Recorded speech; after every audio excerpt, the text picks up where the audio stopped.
let's say we go further down your life. So you're sneaking away, doing some theater classes, getting a commercial, and fill me in kind of on how you go from dabbling in this to, and I don't know the full timeline, you can fill us in, but all of a sudden now you're hosting the show American Ninja Warrior. So like, Yeah. Well, fill us in. yeah. So here's the thing. You can't see it. You can't see it. You can't see what things are going to lead to. You can have a vision clear and like, we got to have that vision where we want to go. But like, you cannot see all the things that are going to happen. The only thing that I've known to be true is your input. What do you put into the equation? And that is where you get the ultimate say, is how much of yourself do you give into this? So when I basically did that fork in the road of like, all right, I'm going into entertainment. I talked to all these people and they were like, yeah, well, I did New York City and then I moved to LA and then I moved to LA. And then I was like, all right, I'm going dive deep in. I moved to Los Angeles, knew nobody, but my motto was meet everyone, do everything. And so for like, man, I think back like, bro, there was probably, I want to say like 6 years where I just know that I was doing more things than most people. Like, and I was in so many communities. And listen, this gets to a threshold where now I don't do that because I want to channel my focus. Right. But, you know, I was basically in the lacrosse community. I was coaching. I was in the entertainment community, the acting community. I was in the stand-up comedy community. And I would go to all these things. I was in my alumni community. I was in my fraternity community. I was just like, meet everyone, do anything. Anytime someone was like, this was big. Anytime, and I still keep up with this as much as I can. Anytime anyone's like, oh, I should introduce you to, do those. Because some of the most life-changing relationships in my life have been these offhanded things where someone was like, oh, you know what, you should talk to this person. And then it kind of drifted into gray area. Right. But it was my third and fourth follow-up where they were like, okay, I'll introduce you. And those freaking changed my life, those relationships. So yeah. I love that saying. Do anything, meet everybody, and do everything. Yeah. And that's definitely, there's seasons of life. That season of me was one where like I was moving to a new place, doing this incredibly daunting career field where I didn't have a lot going on. So I needed to like get some stuff going. But where I say this is, so my grad school, and this will get to the Ninja Warrior too, my grad school was coaching lacrosse. So I was coaching, I was an assistant coach. It was just something I did, but I was coaching at this very prestigious high school called Harvard Westlake in Los Angeles. I don't know if I'm supposed to say it. Just don't sue me. I don't know.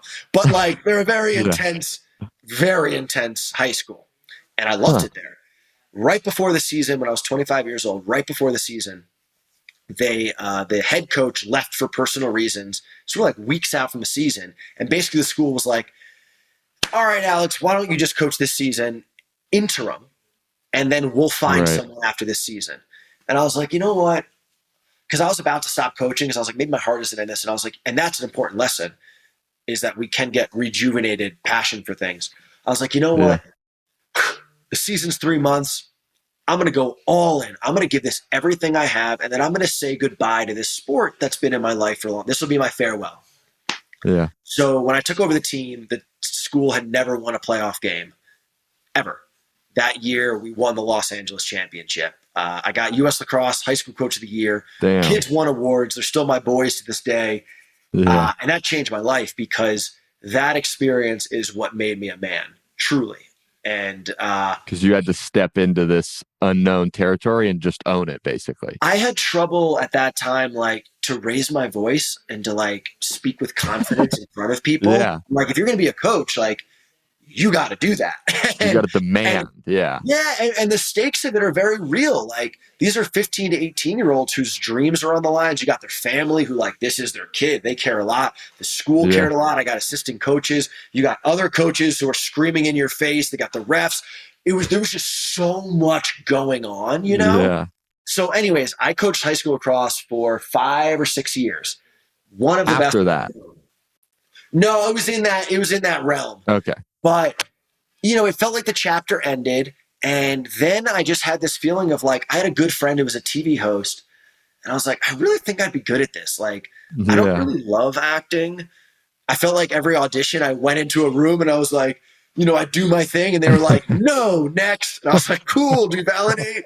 Yeah. And so like, but I was like, TV hosting seems cool. You can kind of just be like who you are. Yeah.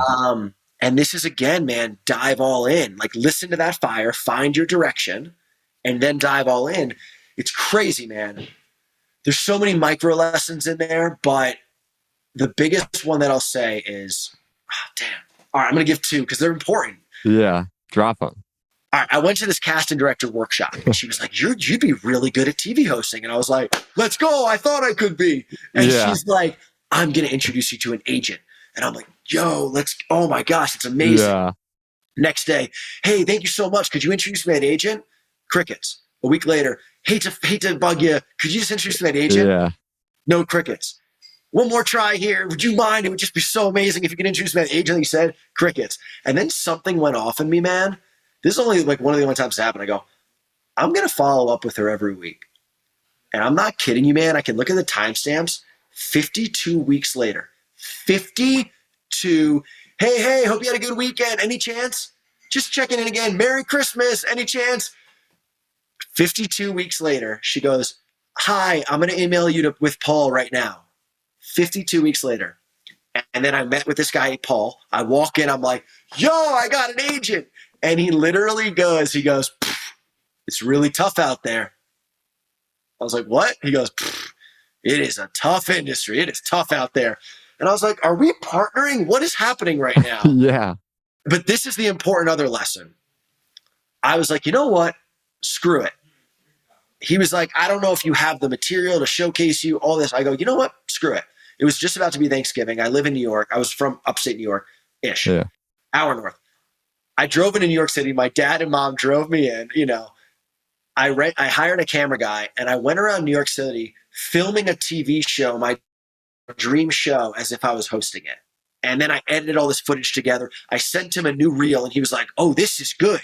And then I got hired by FX. I got hired to host for the Grammys. And about a week after that, I got hired by NBC to host for American Ninja Warrior.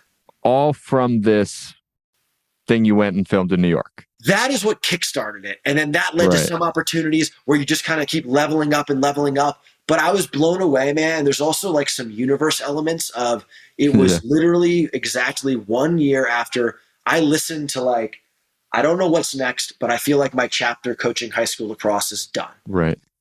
It was and I cleared that space and went all in on TV hosting. And it was 1 year later that I got hired by NBC to host for American Ninja Warrior, which was, life-changing and continues to be life-changing.